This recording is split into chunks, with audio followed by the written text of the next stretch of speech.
He was more than a rapper. He was a poet, a revolutionary voice, a cultural lightning rod. And then he was gone. September 7, 1996. Las Vegas. Tupac Shakur was in town to watch a Mike Tyson fight. He arrived with Suge Knight, CEO of Death Row Records.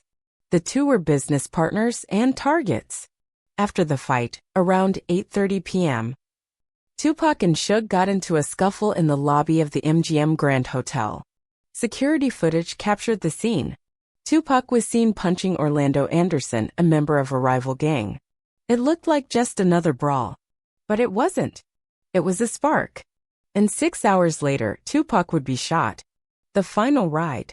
At around 11 p.m., Tupac and Suge were driving through Las Vegas. Tupac was in the front passenger seat. No body armor. No security detail behind them. Just a BMW 750iL rolling down Flamingo Road. Music. Laughter. A night that felt like a celebration. They stopped at a red light. Tupac leaned out the window, chatting with a car full of fans. Smiling, unaware of what was about to happen. Then, at 11:15 p.m., a white Cadillac pulled up beside them. 4 shots rang out, followed by more. A total of 13 rounds fired. Tupac was hit 4 times.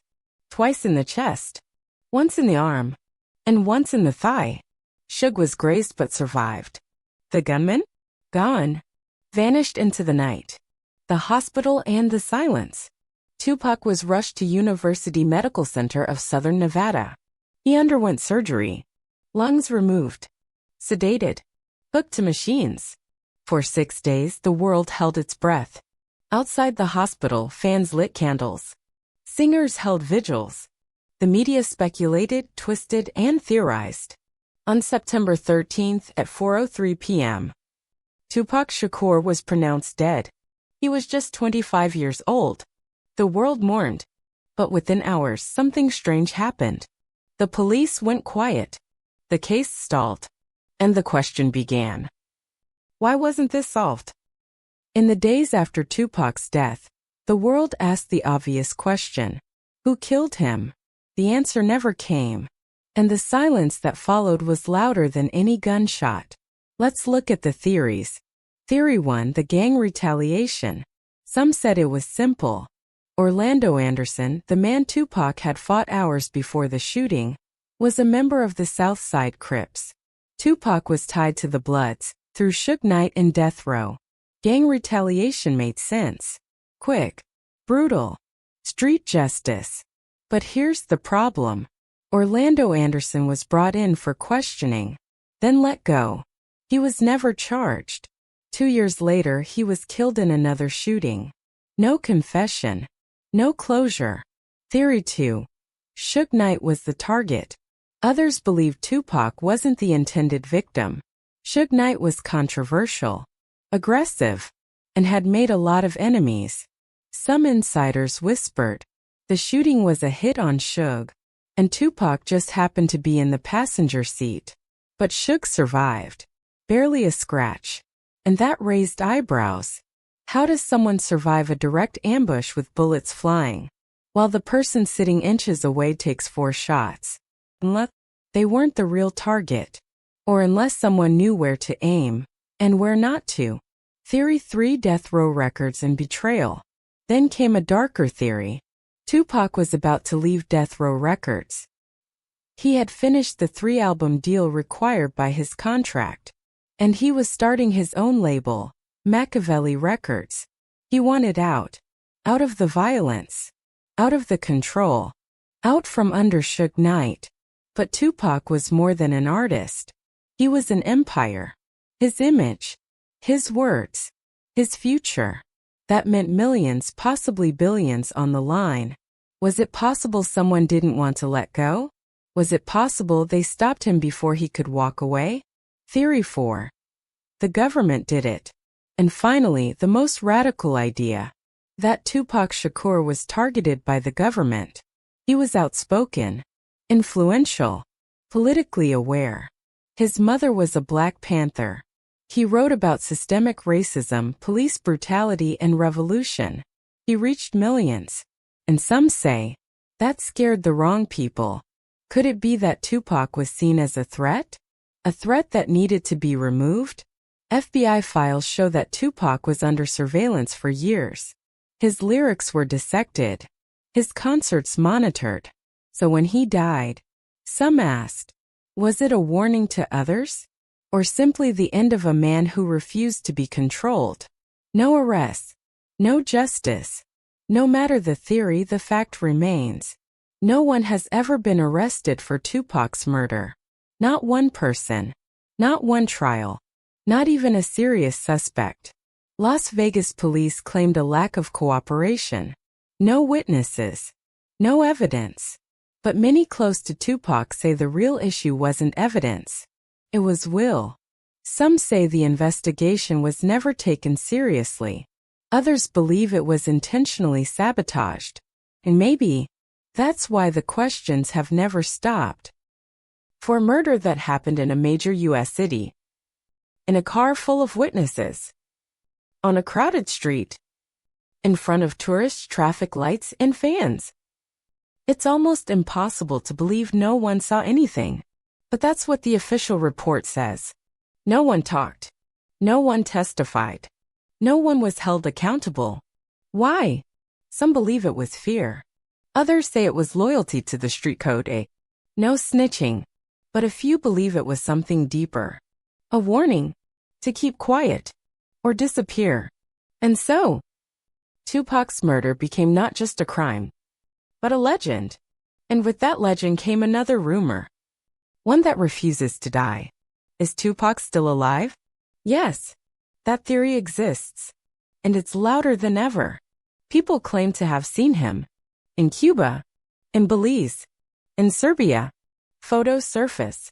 Blurry. Mysterious. Some claim Tupac planned his own disappearance. That he knew the industry was coming for him. And that he faked his death to escape it all. Even the name of his last album, The Don Killuminati, The 7-Day Theory, was released just months after his death. Under the alias Machiavelli, Niccolo Machiavelli, a 16th century philosopher who once wrote that faking your own death was a smart tactic in war. Coincidence? Or code? The album cover showed Tupac on a cross. A martyr. Bleeding. Looking at us with eyes wide open. He was sending a message. Or was he saying goodbye? The legacy of Tupac. Whether he died that night in Vegas or vanished into the shadows. One truth remains. Tupac Shakur never truly left. His music still charts. His quotes still circulate. His image still inspires. He spoke for the unheard. He challenged power. He exposed injustice. And for that, many believe he was punished. But maybe he also became something more. Not just an artist, but a symbol of rebellion, of truth, of the cost of speaking out. The final question. So now we ask, who killed Tupac? Was it a rival gang? A record label hit? A government operation? Or was it all just chaos? Maybe we'll never know. Maybe we were never meant to. But what we can do, is keep asking, keep listening, keep remembering. Because as long as we remember Tupac, as long as his voice echoes through speakers and generations, they can never truly silence him. Thank you for watching.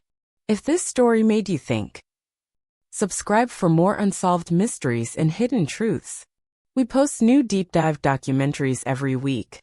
And now, we want to hear from you. What do you believe happened to Tupac? Was it just street violence? Or was it something far more orchestrated? Drop your thoughts in the comments below. And until next time, stay aware, stay awake, and never stop asking questions. She was called the People's Princess, a woman who redefined royalty, loved by millions, feared by some. And then, she was gone. On the night of August 31st, 1997, in the Pont el Alma tunnel in Paris, Princess Diana died in a car crash. The official story spread fast. Speeding driver. Paparazzi chase. No seatbelt. A tragic accident. But for many, Something didn't add up. Why did the ambulance take over 90 minutes to get her to a hospital just a few miles away? Why were none of the surveillance cameras in the tunnel working that night? And why did Diana write a letter just months before her death saying, "My husband is planning an accident in my car, brake failure and serious head injury"? Was this just paranoia? Or was it a warning? Let's go back to the final day of Diana's life. August 30th, 1997. Paris.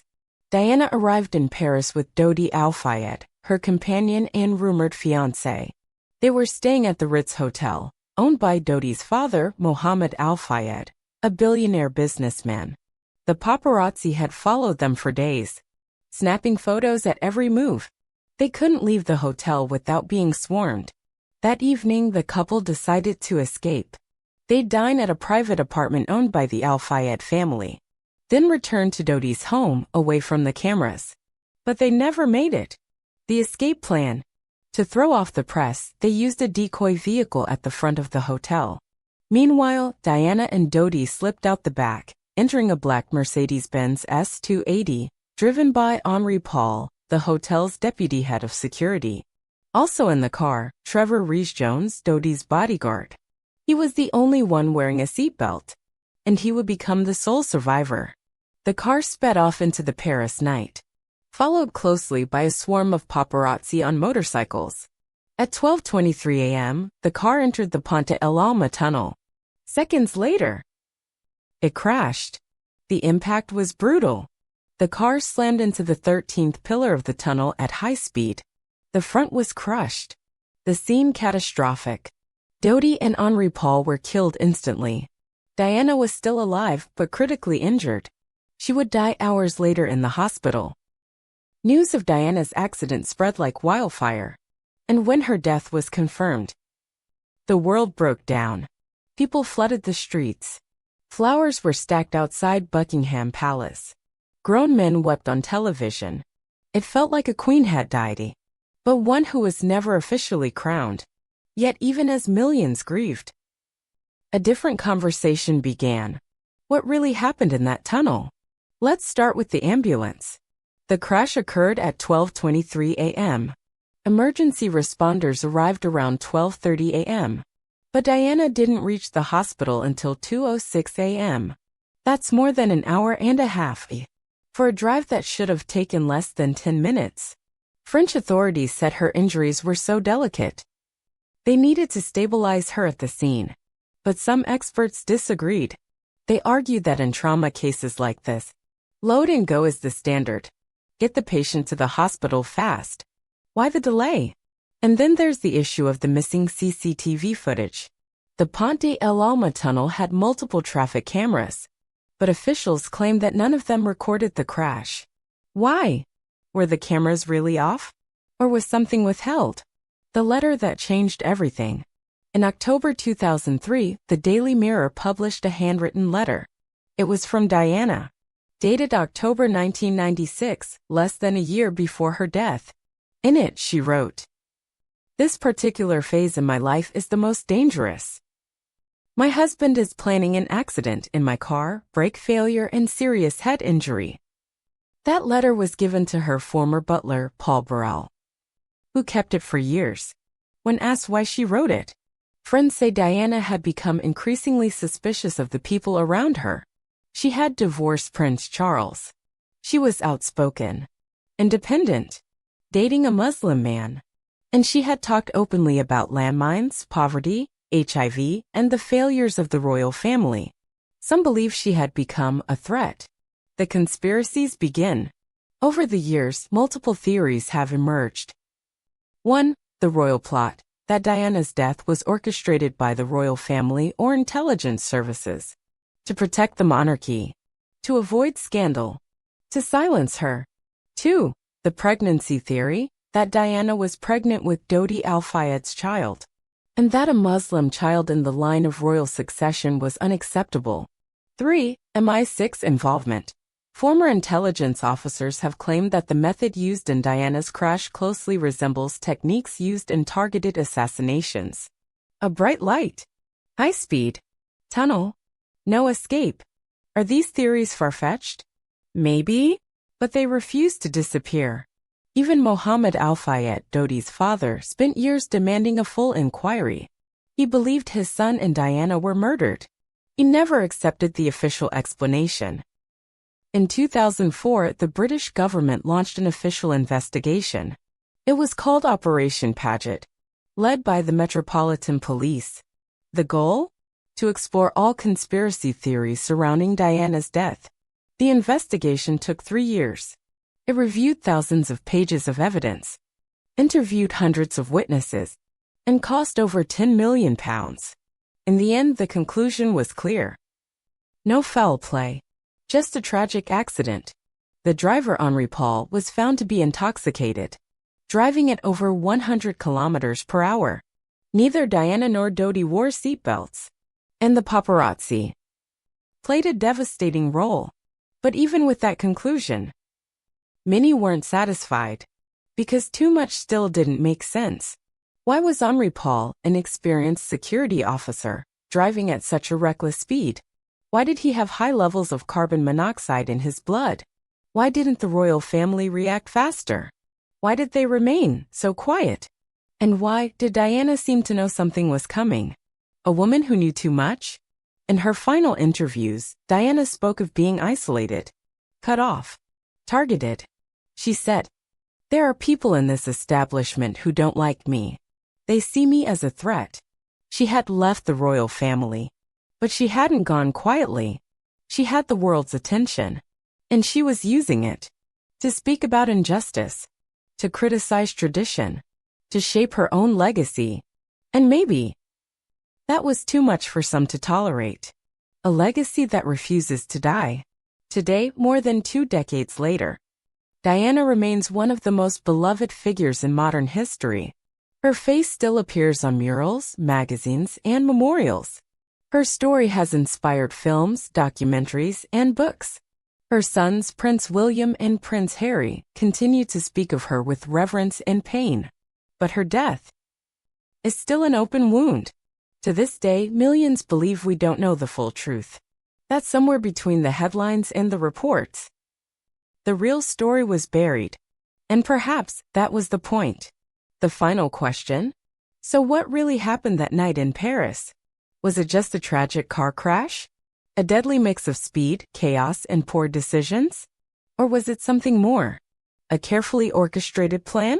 A silencing? A cover-up? The truth may never fully come to light. But the questions remain. And they matter. Because the life of Princess Diana wasn't just about royalty. It was about humanity, compassion, and the courage to speak up, no matter the cost. And maybe that's exactly why she died. Thank you for watching.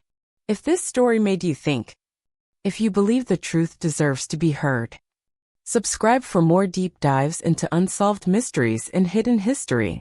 We release new videos every week. And now, we want to hear from you. What do you believe? Was Princess Diana's death just a tragic accident? Or was it something darker? Let us know in the comments below. And until next time, stay curious, stay awake, and never stop asking questions. June 25, 2009. A quiet mansion in Los Angeles. Behind its locked gates, the king of pop lies motionless in bed. Paramedics rush in, but it's too late. Michael Jackson, the most famous man on earth, is gone. But what really happened that night? Was it a tragic accident? Or something far more sinister?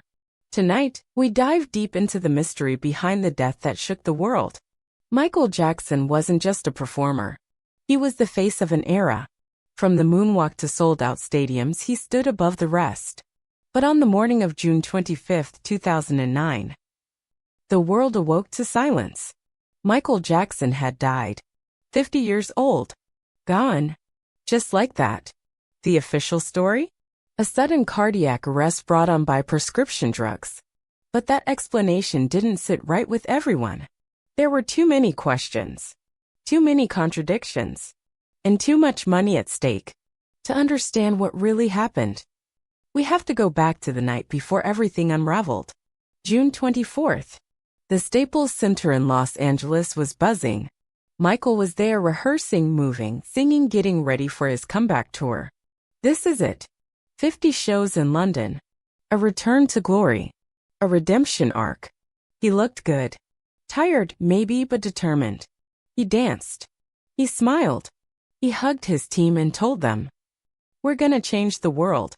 But when he returned home that night, something shifted. He couldn't sleep. He hadn't been able to for a long time. Years even. And on that night, like so many before it, he turned to his doctor, Dr. Conrad Murray, handpicked, paid $150,000 a month. But not by Michael. By AEG Live, the concert promoter. That night, Murray gave Michael a series of sedatives. Valium, lorazepam, midazolam. But none of them worked. Michael remained wide awake. By 10:40 in the morning, Murray made a decision that would change everything. He administered 25 milligrams of propofol, a hospital anesthetic, not a sleep aid, not even close. No heart monitor, no oxygen tank, no nurse on standby. And then, according to Murray's own testimony, he stepped out of the room. When he returned, Michael wasn't breathing. Instead of calling 911, he called Michael's bodyguard, security, staff. It would take nearly 20 minutes before someone dialed emergency services. By then it was too late. Michael Jackson was unresponsive. Paramedics worked for nearly an hour, but nothing brought him back. At 2:26 p.m., the king of pop was pronounced dead at UCLA Medical Center. The world stopped turning. But the questions had only begun. The investigation began almost immediately. The world demanded answers. So did the fans. So did the family. How could Michael Jackson, one of the most protected celebrities on earth, die in his own home from a drug used in surgery? All eyes turned to one man, Dr. Conrad Murray, the physician who had been by Michael's side in his final months, the man who administered the fatal dose of propofol, and the man who didn't call 911 until it was far too late.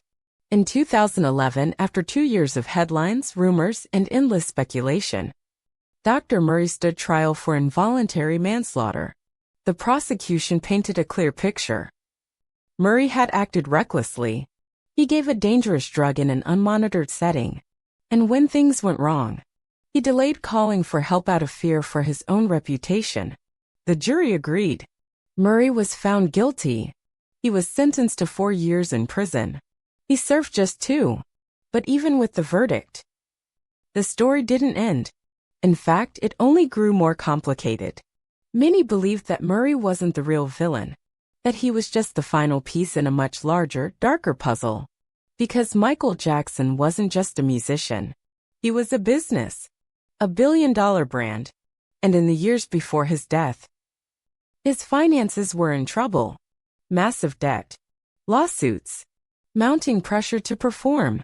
The This Is It tour wasn't just a comeback. It was a lifeline. If the tour failed, Michael could lose everything. And AEG Live, the company funding the concerts, stood to lose millions. So they hired Murray, a doctor willing to do whatever it took to keep Michael going. But when Michael died, something strange happened. Instead of collapsing, his estate exploded in value.